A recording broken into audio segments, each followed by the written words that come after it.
my shit, making moves in silence. Working out, sleeping in, taking vitamins. Oh, I've been waking up smiling. Bitch, now they calling me your highness. Oh, Everybody, good morning, good afternoon, good evening, depending on where in the world you might be joining us from today. My name is Meg Alexander. My pronouns are she, her, and hers. And as always, I am incredibly excited to get to host another Power to Fly Chat and Learn virtual event.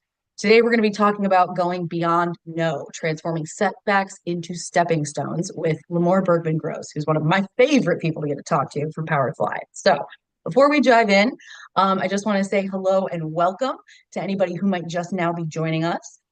You are coming in at the beginning of our Chat and Learn, where we go over our code of conduct. It looks like a big, scary wall of text, but truly, y'all, it boils down to just don't be a jerk, okay? Whether you think that you come from an underrepresented demographic or not, y'all are welcome here, okay? We just ask that everybody plays nice, make sure that you lead from a place of kindness and respect, and it's pretty hard to go wrong from there. If you got questions, throw them in the chat. For me, Meg Alexander, I'm happy to answer any questions y'all might have about those.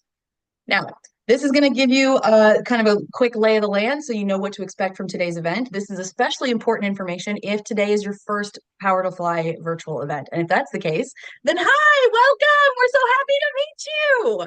Now, the love is no less real for my frequent flyers. Thank you to all of you for showing up. Whether today is your first event with Power to Fly or your 50th, we are absolutely grateful that you chose to spend time with us today. I do want to encourage y'all to chime in the chat. Let us know where you're joining us from today. I'm coming to you from Toledo, Ohio. This is land that belonged to the Fox, Kickapoo, and Potawatomi tribes in my area. So if you'd like to, please feel free to let us know where you're dialing in from and if you know whose land you're on. Now, I do really encourage participation, y'all, but you can do that in a couple different ways. If you would like to, I very much recommend that you turn your cameras on. Truly, y'all, you do not need to be Instagram perfect to join us. I am on day, I think 5 of the dry shampoo messy bun combo. So whether you are joining us from a corner office or your living room couch, it makes no difference to us. We want to meet you where you are and not stand on ceremony. So please feel free to chime in and join us on camera if you'd like, but there's no pressure to. You can always join in the chat. Camera is not required to participate. So we will very much encourage y'all to chime in, connect with each other, network with our speaker, however y'all would like to. Just make sure that as we specify in the code of conduct, we are going from a place of, or leading from a place of kindness and respect. Now, I do encourage y'all, like I said, to ask questions, dive in, check out the questions that are already in the Q&A bucket. We've got 18 of those listed right now. Those are all questions that you all had upon registration. So go into that chat bucket or that Q&A bucket. Please feel free to use the likes, like the little thumbs ups. That'll let me know what questions or areas of subject are most important for you today. So it allows you to kind of drive today's conversation. And also ensures that we're making sure that the time that you spend with us is well worth it. Now, don't forget, whether you are able to join us for the full 30 or only a couple minutes, everybody is going to get an email from Power to Fly sometime in the next 4 to 5 business days. It's going to have a link to where you can rewatch this recording once it's posted to powertofly.com. Now, if you want to check this out sooner, or if Limor says something today so amazing that you can't wait 4 to 5 business days to share it with a friend or a coworker or a relative, you don't have to. You can always head over to our YouTube channel. We are going to be, we're live streaming to YouTube right now. Hi, YouTube. And the video is usually posted on our YouTube channel by end of business today. So great way to check out this content and share or send it out faster. It's also a good place to look for some of our favorites. Some of our kind of best of chats are housed on our YouTube channel as well. Now, before we jump in and start getting to questions, I want to introduce you to our guest today. Limor Bergman Gross has a podcast. It's called From a Woman to a Leader. I am their newest subscriber as of about 3 minutes ago. And Limor has this podcast where she is dedicated to discussing women's unique challenges in tech leadership, as well as providing actionable tips to help overcome those challenges and grow your career in the tech industry. Now, Limor is a former member of Power to Fly, as well as being the VP of the ICF Israel Chapter. She's also a podcast host, as well as an executive coach and mentor. Limor, is there anything in your background that we wanted to highlight for people today so that they are well aware who is gracing them with their presence? I think you covered pretty much it. And I want to dedicate all the time as much as we can to our listeners. Perfect. I love it. All right, so I'm going to stop sharing my screen, y'all, and we will kind of get down to some of the questions today. Now, like I said, go ahead into that Q&A bucket. You can find it in your Zoom toolbar. It should say Q&A with a red 18 next to it. If you don't see it in your Zoom toolbar, try clicking the More button. From there, you should find it as a drop down. It'll open up as a little pop-up, and you can vote on all those questions. You can also add any questions you also have. So please, please feel free to dive in there. And before we dive in on questions, I just want to say thank you to everybody who's jumping in here. Tara S. Is joining us from Missouri City, Texas. We've got Martine coming to us from New York City. She's on Lenape land. We've got Fabiana from Florida. Stephen Richards is from New Jersey. Julia's here joining us from Montclair as well. So thank you all so, so much for chiming in. All right, Limor, we have a ton of ground to cover. So let's see what we've got here with the most votes to start with. Oh, okay. This person wants to know, in today's competitive job market, how can candidates effectively address and explain employment gaps? All right, so let's talk about this. What have you seen people doing recently, or what do you think people should be thinking about as they go to explain these employment gaps on their resumes? I have a personal opinion that you shouldn't try to hide it. You should just be yourself and just put it out there, whatever the reason may be. You mean, maybe you had to take care of your family members or whatever reason, maybe it will help. Just say, yeah, I took a gap because I needed to, whatever, take care of something. Just be yourself. I think that when we try to hide something or like not be fully transparent, it shows. Our body language, the way we talk, kind of reveals it. So I think that the best way would be to just be open about it and just not make a big deal out of that.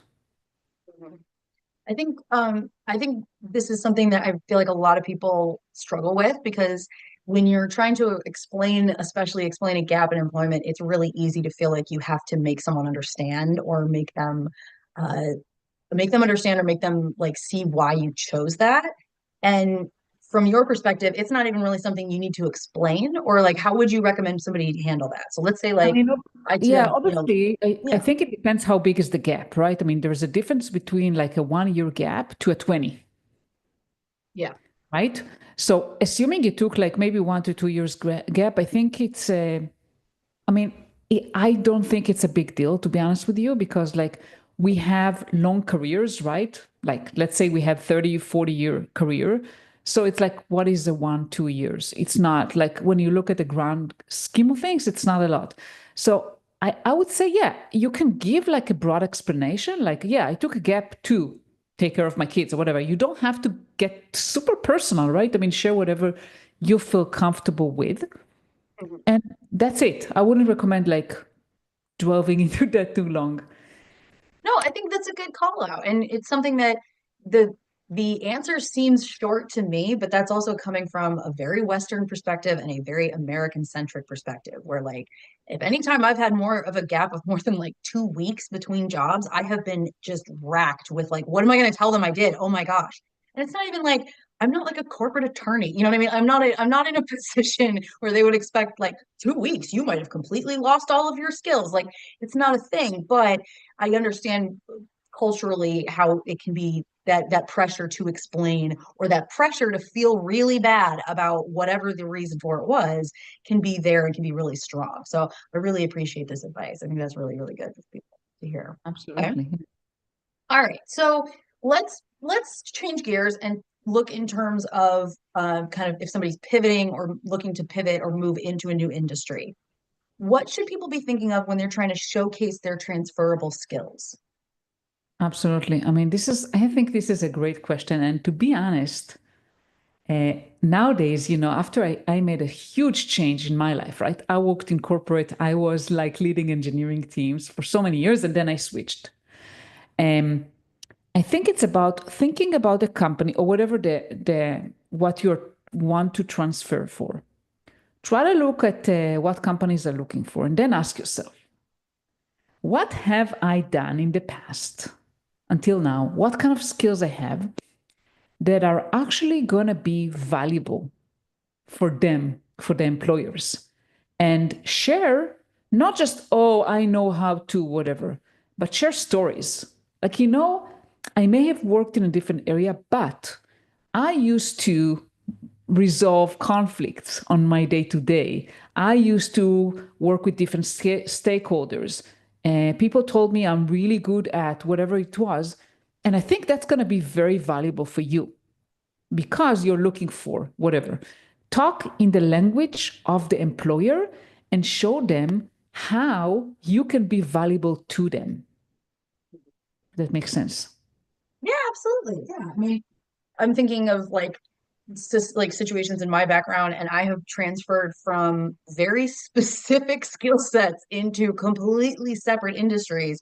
And there are a lot of things that really do transfer. I mean, like communication skills, it sounds really silly, but if you start with like the soft skills, you Yeah. will find you have a lot more transferable skills than you'd think. And would you say that the soft skills tend to open up people's understanding of like exactly what they can do? I think the soft skills are definitely the easier one to be transferable, but I can tell also another thing.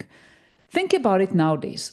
Things are changing at a pace that I don't think we've ever seen before, especially like in the field I'm coming from, right? Very technical field.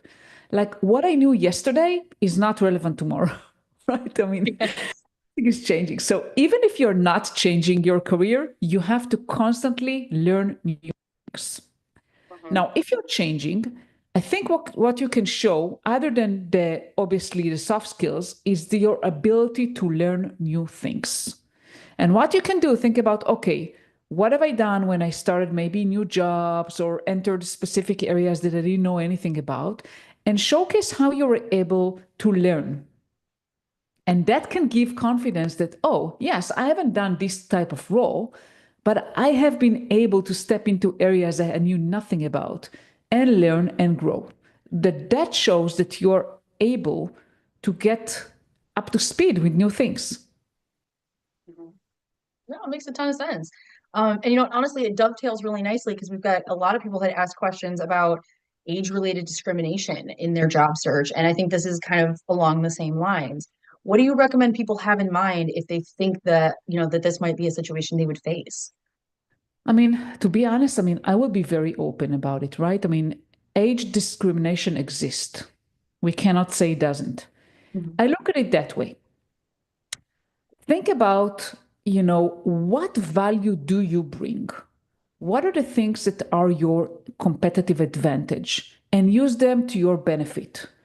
In because the thing is, if I'm thinking about going into a certain area or a certain role, and I say, okay, I know that I'm maybe in my 50s, let's say, okay, and there are 20, 30-year olds are trying to get into the same role.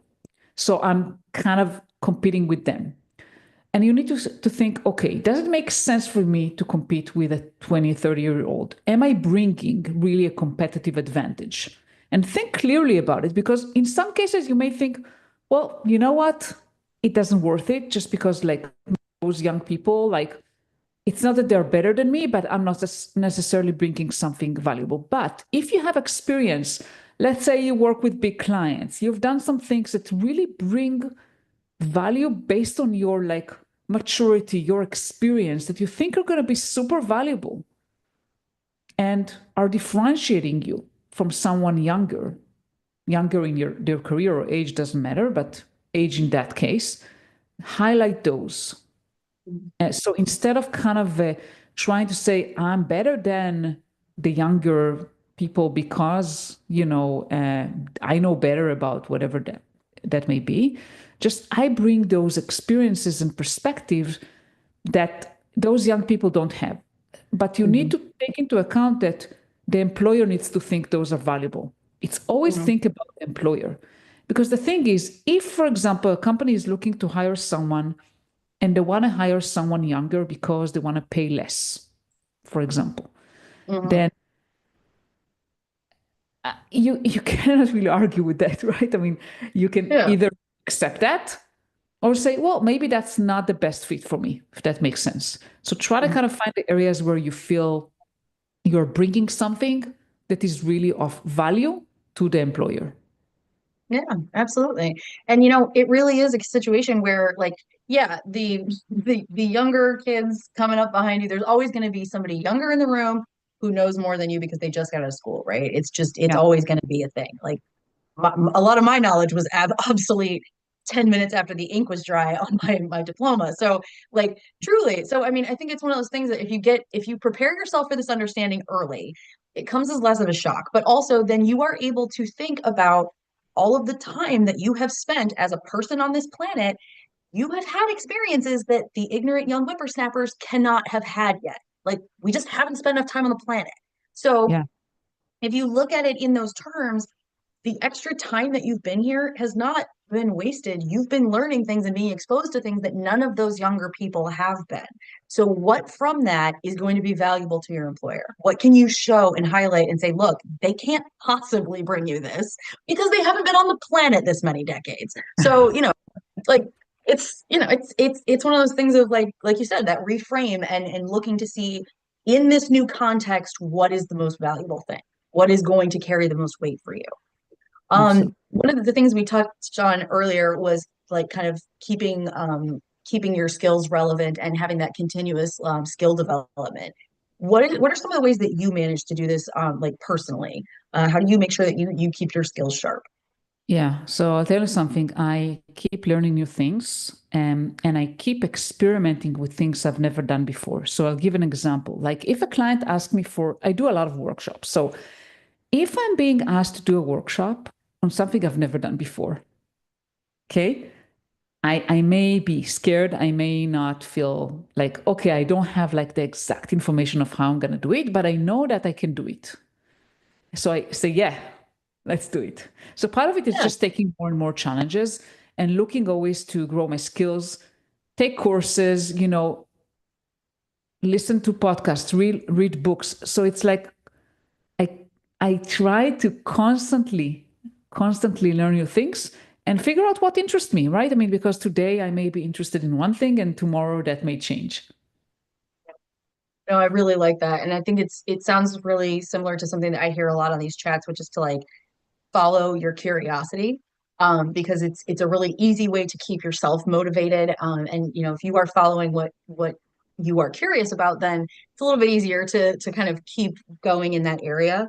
But it kind of strikes me a little bit as sort of like a treadmill situation, right? You know, like if you kind of come into the work world with this mindset of like, yeah, I'm going to have to keep my skills sharp and I'm going to have to keep learning. It makes it a lot easier to sort of engage that curiosity as more of a habit as opposed to playing a game of catch up of like, oh, I got off the treadmill for a couple of weeks. Let's see what, you know, maybe I need to get back up to speed. And that's always going to be at least, you know, a little bit more of a, you know, less of a habit and more of a project you'll then have to kind of start. So I like this idea of trying to ingrain it as a habit or to make it something that's more like constantly a part of your outlook. I like this. Yeah. And Um, focus on what interests you. Oh yeah, of course. Because I Yeah. mean that's the other thing, right? Is you can kind of if you can follow that curiosity, you know, uh with all things on your side, hopefully it'll keep leading you into areas of either your industry or field or whatever that, you know, that stay interesting. So I like this. Okay. This question I've been really excited to ask. So I'm still going into the questions, y'all, to look for most upvotes. So if you have if you have other questions you want to highlight, go in there, head into the Q&A bucket. We're answering through those as we can. Um, this person wanted to know, do you have any strategies for standing out in interviews and leaving a lasting impression on hiring managers? This can be really difficult, but do you have any advice for people in a general sense? Generally, it's hard because it really depends on the hiring manager themselves and what they are looking for. Mhm. So that's why I recommend before going to an interview, assuming you know who is going to interview you, do as much as research you can about them. Because a lot of times, like at least when I was interviewing, it was a while back, but like I usually knew the names or I asked. Sometimes I ask, hey, can you tell me who is going to interview me? And I did a little bit of research. And nowadays, because everyone is on social media, or at least most people, you can find them, right? You can find them on social media and try to really get as much understanding you can about them as people, who they are, what do they like, even not professionally, like on their personal lives. And when you are entering the interview and get some kind of understanding of the person in front of you, you can drive the conversation into things that they care about. Mhm. For example, oh, maybe someone likes to, I don't know, to ski, and I like skiing too. So that can be a nice icebreaker. If that person is really passionate about, I don't know, work-life balance or whatever that may be, I mean, try to kind of do it in a way that is subtle, but try to kind of share stories or talk about things that this person cares about. And that way, they will think, wow, this person is incredible because you basically talked on things that they care about. So I would say Mhm. that's the best tip I can give you. I've If done this before. you've Yeah, done it, like yeah, I had an interview for a paralegal position when I lived in Delaware, and I didn't know anybody because I'm from Ohio. It's the middle of America, and I was going to the East Coast. And so I Googled the guy that was my interviewer. Oh, come to find out, he went to Notre Dame University, and it's a big deal. And my family are diehard Notre Dame football fans. So I was like, oh, I have anecdotally 30 years of experience of watching Notre Dame football fail. So I will absolutely use this as a lead in. And I remember like when we first sat down, I said, well, I just want to tell you, like, no, I didn't go to Notre Dame, but I am a long suffering football fan. And, I lived through the season with Brian Weiss where we didn't win a single game. And I lived through the Tyrone Willingham era and I lived through this. And he was like, kind of surprised. Obviously, I was the only person that talked about this at all. yeah. And it was one of those situations where it was like, the research told me a wealth of information that I never would have applied or at all brought to this interview, but I brought it up because I knew he was an alum, and generally speaking, Notre Dame alums are diehard Notre Dame fans. They just tend to be. So like I have done this before, like and opened up a wealth of opportunities of stuff to talk to. I've also done it where I did not know anything about the person. And I even told them like, hey, I looked you up when I was, when I saw you were going to be my interviewer. And I don't know anything about fencing, but I saw that you are a competitive fencer. How did you get into that? Because like I've never even known anybody that fenced. And it was an honest question. I was honestly curious. I didn't Yeah. get the job, but I got much further in the interview process than I might have without it. Because I was able to, show that I was into research. I was curious. I would go and look up these things because that's, kind of the skills I was trying to demonstrate. For sure. And I think that obviously you need, if you're interviewing, you need to show that you're skilled to do that job. But I cannot emphasize enough how much the personal connection is important. And when you make a lasting impression on the person that interview you, like you mentioned, right? I mean, they feel like, wow, this person is cool. Like they understand me. Like they care about the same things I do. Unconsciously, they are already going to remember you positively, and Yeah. they will have some bias for you Yeah. Well, because they feel and like, oh, honestly, like, I want to work with let's that be real person. too. Like, this is the same kind of bias that has gotten guys that are golf buddies with people the jobs Yeah. traditionally. Okay. So it's not like you're like, oh, this is sneaky and underhanded. Okay. They've all been doing it. They've been doing it for decades. So we might as well get in on this and realize, like, oh, okay, if I just do a little bit of Googling and try and talk to you about something that is interesting to you, then you will understand that I am driven to do this job, or I am at least very motivated to try and, get this position. I think that's really, really, a kind of a good point, and shows that you don't necessarily have to have anything in common with that interviewer. You just need to have the interest and the curiosity to try and find something, right? Yeah, as long as you do it authentically and you don't try to overdo it, right? You don't want to be kind of Yeah. seen. Yeah, like I wouldn't look up somebody and be like, "Oh yeah, you're super into NASCAR. I love NASCAR." Like, no, don't say that if you're not into it. But like, "Oh, I see you're super into NASCAR. I knew a bunch of people that were into that growing up and I've never really understood it. What do you love about Yeah, NASCAR?" exactly. Yeah, Love it. super easy. Okay. All right. This is the question that I was really looking forward to asking you because this is something I struggle with a lot. how can we shift our mindsets to view rejections as opportunities for growth rather than failures? Because I am a big one of like, oh, I failed hard on that one. And that's not a good mindset. So how do you do this? It takes time and effort, and I think it takes intentionality. So first of all, I would say about failure in general, we are conditioned from young age, and I have 4 children. So we're like I see in school, like we're conditioned to look at failure as a bad thing, right? I mean, think about it. My kids want to get good grades, and they always say, "Oh, mommy, I got a good grade." And when they fail, they're like, "Oh, mommy, I didn't get a good grade." And it it kind of hurts us in the future, Yeah. right? Because we tend to think a failure is a bad thing. So first, realize that no one, no person on this planet succeed in everything that they do. It just doesn't exist, right? So even just repeating that to yourself and like, yes, I will fail at some point. I will not succeed in everything I do. And I know that too, right? I mean, and when something like that happens, it's okay to be bumped. First of all, be kind to yourself. It's okay. Like if I didn't get like a speaking gig that I wanted, if I didn't get a job that and I get failures all the time, by the way, all the time. Because the more you try, the more you get bold, the more rejections you'll get. I'll tell you that. And I always say, okay, I'm bumped. I didn't get that opportunity I wanted. What can I learn from that? And keep asking yourself all the time those questions. And I know it sounds like, oh, what can I learn? But typically, there is something to be learned. Or even you will realize, you know what? There's nothing for me to learn. I mean, it just happened. Like for example, if they didn't take me to a job, I interviewed and they rejected me. I don't know. I will try to find out why, but sometimes I will not know. And I'll say, okay, they didn't get me. So that's kind of a bummer, but it is what it is. And I have to move on. So I think that internal talk is really important, and find people around you that will support you. Yeah, I mean, I think that's really the reframe for me is really difficult, but I think you're right. It's a lot of it comes from the fact that like people don't learn from success. We don't. Yeah. We don't learn from, oh, that went well. We learn from failure.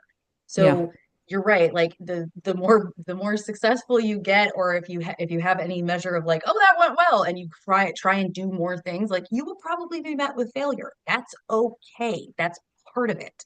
Like if you went into like asking questions and the first time you were told no, you stopped asking, like, then what else is there to be gained? You do have to kind of keep flexing that muscle and realizing that being told no is not the worst thing ever. No answer, in my opinion, is worse because then there's nothing to be like learned from the situation. So For I sure. very much appreciate failure, especially when it's hard for me to reframe because then it's like, okay, well, clearly the situation meant a lot or the opportunity meant a lot to me. So in what way can I figure out what there was to learn from this, from this situation, or is what I'm learning that like, okay, we've sat here long enough. It's time to keep moving and try and do something different. And for people who are on the job, I mean, I think that job seeking is probably the hardest, right? Because you feel like constantly judged and you get rejection. Yeah. It's really hard. I've been there. I mean, it's really hard. You have to really be kind to yourself. Try to have something fun also along the way and take some breaks. But also, what you can do, you can try to kind of apply to jobs maybe you don't care much about. So you kind of practice failing. No, I've I don't done know if this. I've absolutely done this. Yeah. yeah, practice failing. Like, because after a while, like you say, okay, I understand they didn't get me, whatever. You kind of get some practice and practice that muscle. And I know it's hard. I mean, I wouldn't say it's easy, but you have to start build that resilience in you, because no matter what you do, after you get your job, then in your job, something will happen. It will always happen to us, right? That something doesn't work the way we thought or we fail at something. We have to learn to adapt. Yeah. Yeah, absolutely. I mean, I think it's something that you're right. Like it's really hard, and that resiliency is oh my gosh, it's incredibly important, and it's very difficult to build and maintain because you're constantly wearing on it, right? It is very hard, y'all. I have been at the end of a 4-year-long job search before. I have jumped all kinds of stuff. I've been there. It is awful. But if you can keep flexing that muscle and you can keep trying to run up that hill, it makes you realize that like you need to keep practicing so that you're ready once you do find something that works. Because I have been in situations before where like I kind of pulled back from the job hunt or tried to, take a break for a couple of weeks or a couple of months and focus on something else. And inevitably when you go back to it, it's not necessarily that much harder, but it is always harder to jump back in. And Yeah. I think you're right. I think is that resiliency aspect is we have to keep building ourselves up while we're still, trying to find, find a job or find the next opportunity. And that is something that's really easy to lose track of. Yeah, and what I do is like I try to get out of my comfort zone on a regular basis. It can be like physical exercise, right? Or it can be like doing something that maybe I'm not so sure how to do, or I feel uncomfortable, and try to kind of train that muscle of being uncomfortable with something, because when you're uncomfortable, you grow also. So it Oh doesn't yeah, have of to be course. a failure, but do something you don't feel comfortable with. Yeah, I like that. Okay, my last question. I know we are like running right at the end of time here, but my last question. What strategies have you found most effective for turning a no into an opportunity, especially in a challenging professional situation? It's a Yeah, I big mean, question. I know it's a big one. it's a big one, and it depends on the situation. But try to look at a no as a not now. First of all, try to reframe a no to a not now. So if you are trying to, I don't know, let's say you're trying to promote something at your work, you're trying to get some headcount or whatever, I mean, and you got a no. Then, okay, not now. It means that I need to try differently, figure out what's the right timing. Maybe you got to know for a promotion. So it's a not now. Now I need to figure out why I didn't get promoted and what do I need to do in order to get promoted. If I got a rejection for an interview, so it's a not now. Maybe it's a finite no. Maybe I'll never work for that company, but maybe there will be other opportunities at that company that I will be a better fit for. So try to reframe it. It's a not now, and what can I do? And the people that usually are very successful are the ones that are not stopping at the first no. They're not Yeah. stopping at the first no. They continue until either it works out or not, but they build that kind of muscle of hearing no again and again until it is the right time. Mhm. Yeah. No, I love that idea of it's not no, it's not now.